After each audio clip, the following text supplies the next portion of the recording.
안녕하세요. 보건사업은 항상 일이 다양하고 많다고 했었죠. 고리를 만드는 거, 고리를 이렇게 이제 끊어진다는 것이죠. 수선, 염색 이런 것도 할 줄 알아야 됩니다. 지금 제가 오늘 좀 설명을 드릴 거는요. 접착이에요. 접착제를 과연 뭘로 써야 되나? 이 일을 할 때는 뭘 써야 되고, 이 일을 할 때는 뭘 써야 되고, 그렇죠? 약품도 보면은, 제가 이제 뭐 투명이든 색상이 있는 거든 이렇게 설명을 해드리잖아요. 색깔로 보면은 뭐 별 차이가 없습니다. 별 차이가 없고, 지금 이 가방만 보더라도 이제 자석 호크가 떨어져서 여기에 이제 자석을 달 거거든요. 자석을 달 건데, 여기에는 뭘 쓰냐? 접착제를 뭘로 써야 될까? 그리고 이 가방 같은 경우에는 지금 고리를 만들고 있는데 여기에는 접착을 뭘 해야 되냐 이거죠. 선택을 하셔야 됩니다. 그래서 몇 종류를 제가 좀 알려드릴게요. 우선은 색깔은 뭐 거기에서 거기라고 하더라도 기능들이 약간씩 차이가 있습니다. 그래서 제품을 뭐 수선을 한다 아니면 이건 쉽게 말해서 뭐냐면 여기가 떨어졌었어요. 이 끝이 떨어져서 거의 떨어져서 지금 한 4에서 5mm 정도를 잘라서 다시 단면을 한 겁니다. 이제 가방에 부착을 하고 타공을 해서 바느질을 해야죠. 그런데 이걸 아예 안 붙이고 막바로 바느질을 하게 되면 힘이 없어요. 그리고 이 틈 사이에서 벌어짐이 생깁니다. 그렇기 때문에 이런 때는 어떤 걸 쓰고 뭐 이런 가방은 어떤 걸 쓰고 이제 몇 종류만 제가 좀 알려드릴게요. 이왕이면은 보기 좋게 하는 것이고 그리고 제품에 무리가 없어야죠. 자, 여기를 보시면 안쪽 같은 경우는 지금 캔버스 원단 같은 직물로 되어 있단 말이죠. 그러면 여기에서 고리가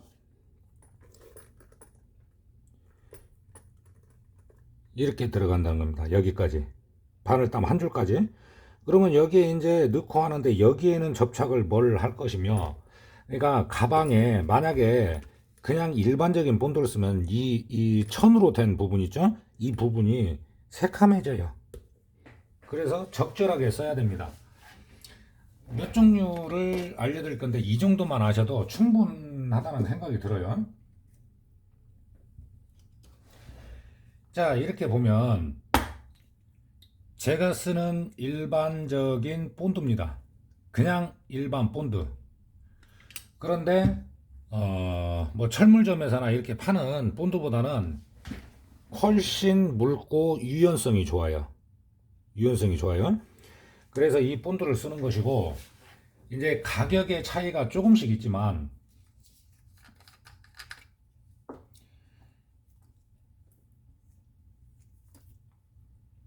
일반 가죽을 붙여줄 때 주로 쓰는 것은 뭐냐면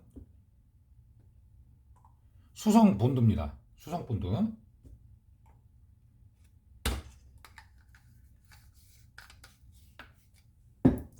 흰색이죠?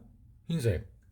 그런데 이 수성 본드의 장점은 뭐냐면 굉장히 묽고 어떤 뭐 스펀지나 다른 도구를 이용해서 가죽의 양면을 바르는 거죠. 발라서 말리고 이제 부착을 하는 것이고요. 이 가방을 살짝 고정을 해줄 때 그때는 일반 본드를 씁니다. 그래도 지장이 없어요. 그리고 땅땅하게 붙어야 되기 때문에 가방의 끝 부분도 발라줘야 되는 것이죠. 이럴 때는 일반 본드를 쓰고, 그리고 부드러운 가죽을 그냥 접착만 하거나 아니면 공예의 어떤 제품을 만들 때는 수성 본드를 씁니다. 그리고 이제 또 하나는 이제 우리가 글루라는 표현을 쓰는데요. 요거 역시도 색깔로 보면 똑같아요, 흰색. 접착을 하는 약품들은요, 항상 그 밀폐가 중요합니다. 잘 밀봉을 해야 돼요. 그리고 이제 가죽에 쓰는 전용 그 본드를 보면은 이게 이제 가장 비싼 거예요. 이거는 요 양도 얼마 안 되고 조그만데 몇만 원씩 합니다. 자, 보시면 일반 본드, 그러니까 노란, 우리가 일반적으로 아는 일반 본드, 그거는 노란색이잖아요. 이거 이제 묵다는 것이죠. 묽어서 제품을 수선을 할 때 적당해요. 그리고 유연성도 좀 있고, 요거 같은 경우는 수성 굴로 수성 본드인데 지금 이거나 차이가 없잖아요. 그냥 눈으로 봤을 때는 똑같다는 얘기죠. 약품은요, 그런데 아무리 이렇게 흰색이고 똑같이 생겼다고 해도 그 성능들이 약간 차이가 있습니다. 이거 같은 경우는 자연 건조를 해서 쓰는 거, 요거 같은 경우에도 자연 건조를 해서 쓰는 거. 물론 잠깐 진짜 급할 때는 드라이기로 살짝 말려서 이제 합니다. 요거 같은 경우에는 가격이 제일 비싸다고 했죠. 이 글루 같은 경우에는 뭐냐면 유연성이 그대로 살아 있어요. 약품은 비싸면 비싼 만큼 그 가치를 합니다. 얘 같은 경우에는요, 어떻게 해야 되냐? 드라이로 말리면서 해야 돼요. 말리면서. 그러니까 어떻게 보면은 보건약품에 가까운 본드다, 그렇게 생각을 하시면 됩니다. 가장 많이 쓰는 건 이거고요. 그러면 제가 이제 설명을 해드릴 때 좀 잘 들어보세요. 자, 고리를 만들어요. 이렇게 지금 이런 식으로 이 사각면이 분리가 되는 것이 아니기 때문에 이걸 먼저 붙여놓고 해야죠. 그렇죠? 이 고리의 사이즈는 지금 원래 고리의 사이즈입니다. 원래 고리의 사이즈. 그러다 보니까 여기에서 이제 끼워서 먼저 부착을 해주는데요.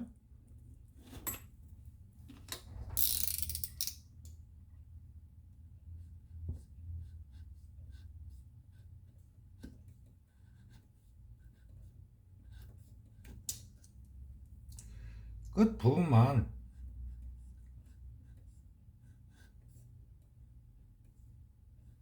살짝 피하를 했습니다. 자, 그러면 이 부분 있죠, 이 부분. 이 부분을 이제 딱 붙여야 하잖아요. 깊이는 지금 바늘땀 한 땀 안으로 들어갈 정도입니다. 요 정도 깊이죠. 이 정도. 자, 그러면 첫 번째로 뭐냐면요, 여기를 붙여줄 때는 그냥 이 본드가 좋아요. 딱 붙어요. 이 본드가 딱 붙습니다. 그리고 이걸 이제 붙여놓고 나서 이제 안에 여 가방에 이제 조립을 해야 하잖아요. 그러면 여기에서 움직임이 있으면 안 좋죠. 그리고 안감 같은 경우는 직물로 되어 있단 말이죠.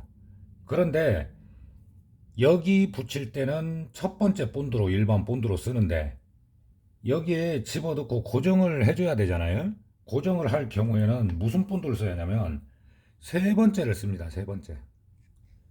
두 번째도 상관은 없어요. 근데 이제 뭐냐면 두 번째 같은 경우에는 이 표면이 매끄럽기 때문에 이 본드를 사용을 해야 되겠다 싶으면 여기에 이제 부착을 하는 만큼 길이를 재서 여기를 스크래치를 내줍니다. 매끈매끈한 부분을 약간 깎아서 제거를 해준다는 얘기예요. 이런 식으로 해서 부착을 하는 것이고, 앞뒤가 약간 헷갈린다 하면은 바늘땀이 사선으로 나가 있는 부분이 겉면입니다. 그러니까 부착이 되면은 이렇게 돼야 한다는 것이죠. 뒷면은 거의 실이 일자로 나가게 돼요. 이게 이제 기계로 하기 때문에, 미싱으로 하기 때문에 위실과 미실. 근데 이제 여기에서 사선으로 나온 부분이 겉면이기 때문에 이런 식으로 부착이 돼야 하는 것이죠. 이게요, 이 본드를 사용하는 것이 이렇게 이제 한 몇 가지만 알아도요, 몇 가지만 알아도 굉장히 그 일을 하는데 도움이 되고 문제가 없어요. 자, 마지막으로 한 번만 설명드릴게요.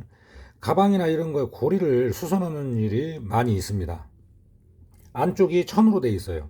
그러면 이 본드를 쓰는 것은 좋지가 않다는 것이죠. 왜냐면 자칫 잘못해서 양이 많거나 그러면 안쪽에서 시커멓게 이렇게 변해버릴 수가 있어요. 그래서 고리 부분을 여기를 붙여주는 작업을 할 때는 첫 번째 1번 본드를 써도 상관이 없습니다.